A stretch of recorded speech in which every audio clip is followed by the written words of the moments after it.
In the process of nearly completing my video on the first trailer for release, a second one came soon after. Much like the previous one, I avoided this one until I was ready to start making this video. Since then, new information has come out, some validating what I and others have said before, others leaves us hanging with more questions. The trailer opens up with a female vampire who is running some sort of vampire cult, speaking about the vampire messiah.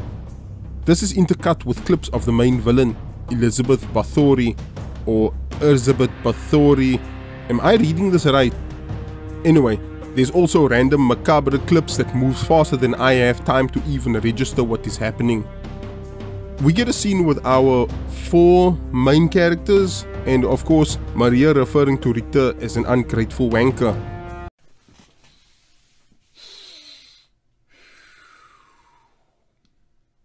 I can only speak for myself and say I will not be quick to say I was right based on one scene, but my vindication is growing.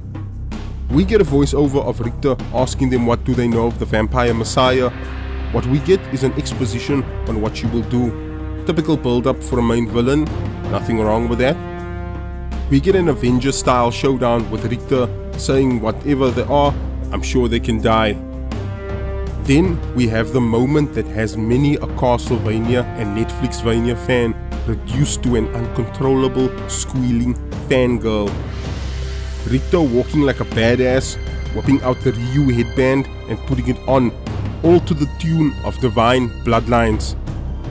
Dear viewers, in all sincerity, I understand. Those of you whose first introduction to Castlevania was either Rondo or Dracula X for the Super Nintendo, hearing that music as well as Richter putting on that headband is a dream come true.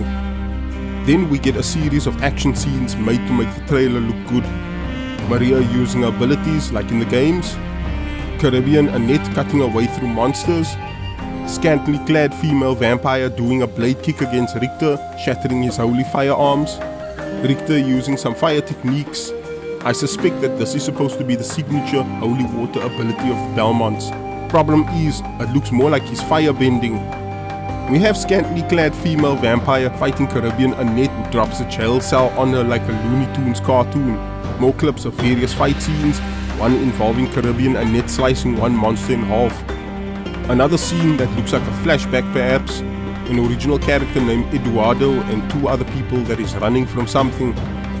A flashback and a voiceover of Richter mentioning that he was only once afraid and that he'll never allow himself to be so again. We get what I will confess outright is a very good sequence of Richter using what is the dagger item crush. This reminds me of Chun Li's spinning bird kick in the Street Fighter animated film, done in a fairly grounded and plausible manner. These sequences on its own gets a thumbs up from me. This is sadly ruined by Richter monologuing on who he is, last descendant of the Belmont clan and how he kills vampires. Please don't make him Netflix Trevor 2.0. I wasn't enamored by the first one to begin with. This is followed up by a group shot of vampires versus our 4 main characters, Richter, Maria, an OC named Eduardo, and Caribbean Annette. In between more random clips, we also have a voiceover from the main villain herself. A shot of Eduardo performing at an opera, Richter and Caribbean Annette showing off their moves, Maria pulling off multiple portal summons like she's Doctor Strange, a bunch of skulls circling around some random night, a window opens and a bunch of vampires fly out towards the eclipse. Maybe they saw Julius Belmont in the eclipse and want to stop him now. Screw Richter, that Julius guy is the one we should be worried about. All jokes aside, the trailer ends with a shot of Richter looking up at the eclipse and closes off the main villain's monologue. This trailer, along with the Divine Bloodlines rendition and Richter putting on his headband, has some of the more passionate fans frothing with excitement. As for me, 3rd time's not the charm.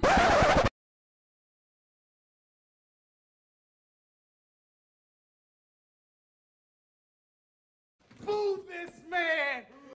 Where in the 7 hells do I begin? This trailer had a better showing and I felt moments of excitement, especially when Richter was actually using one of his signature abilities.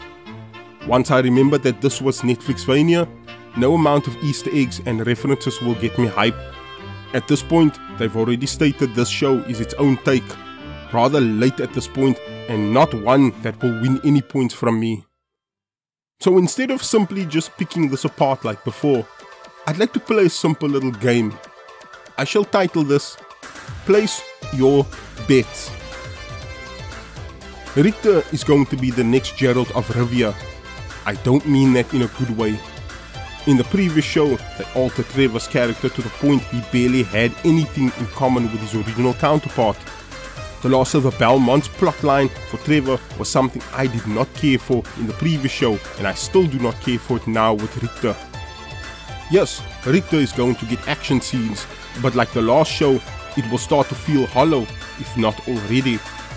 Even on its own merits, however, I'd wager that he won't slay either Vampire Milli Vanilli or Elizabeth.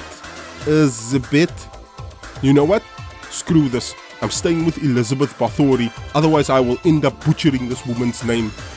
Richter is not going to end either of them for some contrived, convenient reason.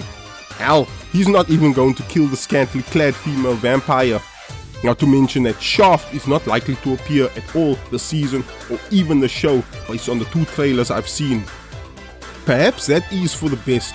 People are now trying to sell this show and its predecessor as an alternative timeline, when in all honesty, it's nothing more than a cheap, juvenile and pretentious imitation of both the original and eager versions. His omission is actually a blessing in hindsight. For those who do not know, in the lore, Shaft is the reason Richter goes mad with bloodlust and even resurrects Dracula's castle himself. It's even implied that he fought other hunters that tried to stop him, some who he even knew by name, I speculate. Point being is that Richter's going to be just window dressing. His dead mom storyline is something they will either drag out or give some reveal where his mom and or the Belmont family were the real villains. We already had that who are the real monsters message in the previous show, done so pretentiously atrocious to begin with, I may add. I'm expecting more of the same here. Maria is most certainly going to be an insufferable girl boss. The evidence pointing to this being a reality is mounting, since when and why in the hell is Maria some revolutionary leader? That title was just tacked on to make her feel important in a rather artificial sense. This is like that vile creature being a diplomat despite doing nothing resembling actual diplomacy. What an actual waste of time. As for girl boss Maria, this portrayal highlights another issue I have with the portrayal based on the 2 trailers. Her original counterpart is an otherwise bright and bubbly girl who is gifted in magic. Her older self may lack the bubbly aspect and she's more battle hardened. Even still, she didn't come off as a charisma vacuum. Now, despite the setting being in France, her being a revolutionary leader doesn't quite work actually. Purely on its own merits, I'd actually give that role to the real Annette Renard and not just on the fly. That's something she'd actually have to earn and prove herself, for those complaining about the original Annette being a nothing burger of a character.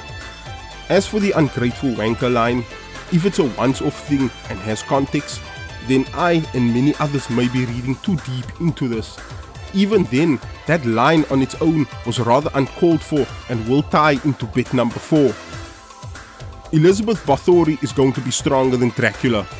Perhaps they will push Bathory as a bigger villain in season 2, a scantily clad female vampire looks like she's the season's big bad. Who knows? I have only speculation to go on for now. Either way, with how gynocentric modern day entertainment has become, this is going to happen, dear viewers, regardless of the excuse given. I'm betting big for this one to happen. Anyone familiar with Castlevania will know that Dracula is the Dark Lord for a reason and why he has no equal amongst the other villains. Even still, it did make me wonder on its own merits how strong Dracula really was if they hadn't gone with the convenience of him starving himself for a whole year, as well as emasculating his character.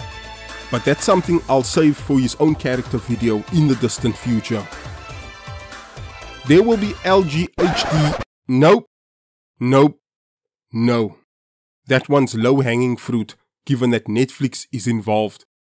Regardless of who the writer is, it makes no difference. That one's too obvious. Let's try another one. Richter being framed as a privileged man-child who knows nothing and gets railed on as such, even by his own companions. As much as Netflix loves to virtue signal, I do not believe they will go to great lengths to butcher Richter's character to such a degree that he may actually take the crown from the MacGuffin calling itself Hector. Even still, if that ungrateful wanker line is any indication, I do expect him to degrade his character to some great degree. Let's not forget that the importance of the Belmont clan in the show is nowhere close to great and illustrious as they are in the lore when Rondo of Blood happened. Regardless, I'd be surprised if I got this one wrong. The Belmont clan will be treated as nothing more than a running gag for cheap laughs. We already have Homer Belmont and his beer-brained humor, jokes about beer being better than sex. Belmont Village, should it exist in the show, will probably have some tasteless joke about why it fell to ruin. We'll probably have some gag about Trevor's child, Treffy, or some mean-spirited jabs at Simon Belmont, as if they ever had the capacity to do the character justice to begin with. That last part wasn't a joke, by the way. Now that I think about it, like many others, I am genuinely dreading what they will do to Just Belmont should he actually appear according to the rumors. The French and Haitian revolutions will be mere window dressing used to virtue signal. As mentioned in my last video, I am okay with historical events used as a backdrop. While I cannot name them at this time, there are other works that does this well. Castlevania should be no exception.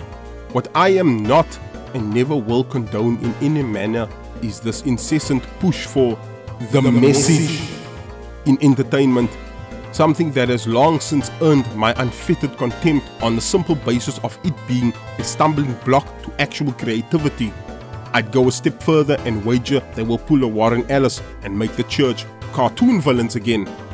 Not to mention, these revolts were not one-dimensional as people want to make them out to be. After getting a basic crash course on both the French and Haitian revolts, the fact that they chose this for the setting of Rondo of Blood makes me very wary. More so since Rondo of Blood doesn't even take place in France. Had this been another vampire hunter like, let's say, Maxim Kaishin, it would be an easier sell since he has travelled the world at some point. But with Dracula himself and his castle no longer the driving force, can the show truly be still called Castlevania? When Adrian Fahrenheit Tepesh brought up the theory of the French revolts as a backdrop to bringing Dracula back, I thought to myself, had they remained faithful to Castlevania's lore itself, this could actually work. Even the First World War in Bloodlines had the setup. As for Dracula coming back being repetitive, the problem lies more with today's writers. They refuse to work within the limits and rules already set where adaptations are concerned, and instead of adding to what is already there, they chose to rewrite and diminish the elements that made Castlevania stand out. The primary focus was mainly the Belmonts or other heroes who took their place versus Dracula and his dark forces, and it works as they are not trying to tell their version of actual history events dressed in a Castlevania skin. Myself and other Castlevania fans who detest Netflixvania are going to be branded as ists and phobes. Coming from the breed of a sumptuous and duplicitous dimwits whose names I can neither be bothered nor care to remember, that's no surprise, nor is it a bet I am likely to lose. We'll be bombarded with Easter eggs for the sake of being there. This happened in the previous show, and I'm betting a sizable sum that this will happen here. Fan service and Easter eggs are good and all, but it feels like they're more interested in bombarding us with such in order to compensate for their lack of understanding on Castlevania and the characters. Alucard will only have a cameo this season. This one's a 50-50 as I do want to keep it interesting. Divine Bloodlines won't be playing anywhere in the actual show. It was made solely for the trailer. Now wouldn't that be a cruel jest to the fans? Now in the show's defense, it can also boil down to a copyright issue. Konami is far from faultless and may factor into why we do not get more renditions of music from the games. However, if the reason for the lack of Castlevania music is different, then that one is all on Netflix and company. And there you have it. I'd go further, but I believe I've covered what I needed to for this video. In closing, normies do not care if the show is faithful to the law or not, as they have zero attachments to such. Same with consumers, who will consume anything that looks shiny and tasty. The general public and fanboys will boil down to whom you ask. Doesn't help that Konami cares so little about said IP that they chose the strangest point to put their foot down. And at this point, like before, I feel nothing but apathy for Netflixvania Nocturne. This trailer, while better by comparison, did nothing to change this. The only reason I will even bother watching this is for two reasons: to boost my channel and to give you, dear viewers, my perspective. And while I will endeavor to give the show a fair chance on its own merits, my outlook for the show is not a positive one based on what I have learned and seen so far. Whatever the show wants to call itself, it's not Castlevania. It lost that battle a long time ago as far as I'm concerned.